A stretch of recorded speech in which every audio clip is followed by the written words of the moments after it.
We're going to do it anyway. It's just something I made up. I thought it would be fun just to string everybody along. Wait, so Casey Anthony has admitted that she wanted to wind everybody up in a big lie? That's exactly what she's done. She wanted to get everybody, spinning around again. And obviously she knows exactly how to do it. I'm going to make a racy movie is going to get headlines. I mean, that's an interview that she gave. That is something that she said.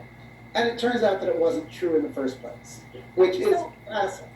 And just going back to that story, I mean, the whole idea of her creating a movie, from what I gather, it was 100% editorial control went to Casey. So any story she wanted to tell was going to be the narrative of that film, not the truth challenge. We sat there in that courtroom and heard lie after lie after lie that Casey told. So why would we have even believed what this movie was going to say? That being said, we were all still interested to hear, okay, what's Casey going to come up with now? And come to find out, she was playing us even by announcing the movie. Yeah, what benefit would that be? I mean, I've always wondered, when is she going to give the big payday interview? But nobody wants to pay because nobody wants to be associated with that kind of blood money. So here we are, a decade later, and Casey hasn't gotten her payoff and has struggled with work. And so what exactly was in it for her? A, to do the movie, and then B, if that wasn't the plan, to lie about it. Casey Anthony's bored. She has nothing going on. And when she's bored, she decides, what can I do to get some attention? What can I do to stir people up? And she knows how to do it. And that's exactly what she did. And so we're not expecting that the movie went away because some big tell-all interview is coming. That's not in the cards. No, I don't think so. I think, she is cackling right now that this movie that she talked about a year ago, that we've all been waiting for. I've been waiting for it. I've checked on it every month. Everybody's, now she's just laughing and she thinks it's fun to do this type of thing. Which, I guess, when you're bored and you have nothing going on in your life, what else is there to do? Well, wouldn't it all be hilarious if there weren't a little dead toddler at the heart of this story? And, I don't think anybody has forgotten little Kaylee. I mean, that name was sort of in our vernacular. And everybody who followed that story. I just want to sort of tap into your assessment of that zeitgeist and tell me why that person and that story had such legs. Well, to start with, Kaylee Anthony was this beautiful little toddler.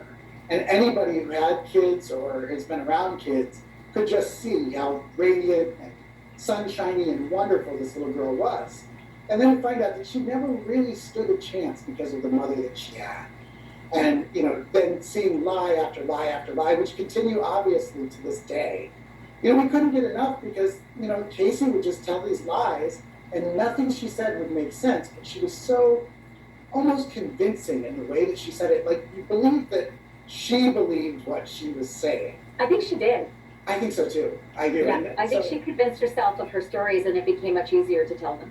Exactly. I think you're absolutely right because there was obviously the sadness with, Kaylee being gone. We couldn't get enough of it because we didn't know what Casey was going to do next. We didn't know what her family was going to do next. We didn't know what her attorney, Jose Baez, was going to do next. And we couldn't stop watching. And yes, in the summer of 2011, when it went to trial, it was almost like a soap opera. It almost didn't feel real. Looking back at this, a liar does not a murderer make. We always hear that in every case you and I cover, all thousands and thousands and thousands of them. But in her case, for most people watching it did.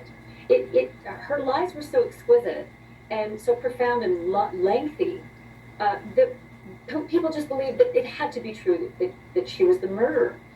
And her defense attorneys could not feel more differently. And do you remember that moment when Cheney Mason was so angry with the press, as probably the conduit to those people who were outside with pitchforks, that he gave us the finger?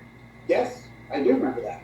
It was right after the verdict. I remember that they were just so over the media at that point, the defense was. And I think there was part of him that was doing that to insult us, the media, but I think there was some of that was gloating as well. They had just won this huge case. And here we were still peering in the windows, trying to get more information from them, trying to see what was going on. And so, yes,